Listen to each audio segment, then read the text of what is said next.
Good afternoon, everyone. It's coffee time because it's a Monday and I desperately need it. And being that it's Monday, I am, of course, feeling sassy as always. So, there is one thing I take significant issue with, and this comes up every time there is an election because obviously, when it comes to like family and stuff, there's always like divisive conversation. And one thing that really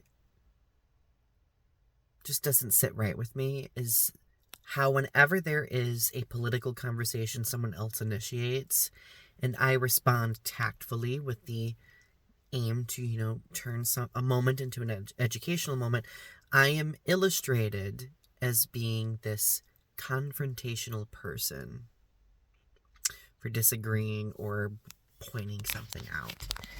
And of course, it always has to do with conversations surrounding, LGBTQ plus rights, the fact that, over the past year, we've had a Supreme Court justice literally say we're looking at marriage equality next.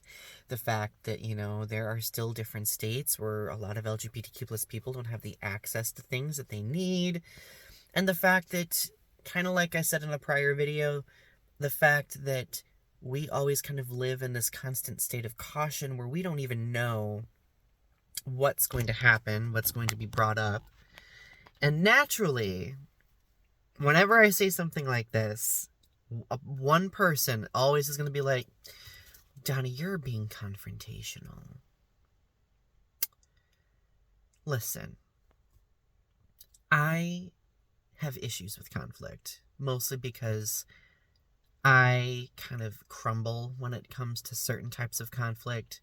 So now when I talk to people, because I don't want to repeat the trauma that I've been through or perpetuate those who have inflicted trauma upon me, my goal is to always be poised, tactful, kind, educational, but ultimately clear with what I try to say. So whenever somebody says that, I know it's just a barb. Like, it's just literally someone trying to just, thrust a barb, And as discouraged as I often get, and I kind of want this to be like the message of this video. If you are the type of person like me, where you are expected to be the voice of reason or be the person to like create political commentary or have conversations, if you are often that person who's made to feel like you're the confrontational one or you're, ridiculous for worrying about the existence of your community, remember that you are representation. And that is more power than any spoken thing. That's what's getting me through this.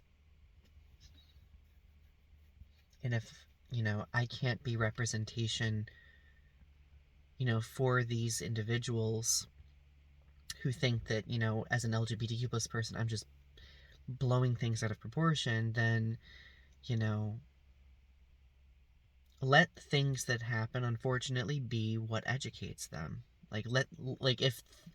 If some sort of legislation is passed that impacts a group of people and that is what it takes for them to see perspective, then that'll prove your point. And it's unfortunate that it would even have to get to that point, but I'm kind of at that headspace where, like, if I can't be convincing enough and you love me, then what has to happen for you to care about the well-being of one's community? Does that make sense? So, of course, this is a much more sophisticated conversation than this. It could center around like having conversations about privilege, many different things, but these are just some thoughts I'm having today while I drink my coffee. So, oh wait, though, I'm overthinking, right? So, have a good rest of your day, my friends. I hope you're well. Bye.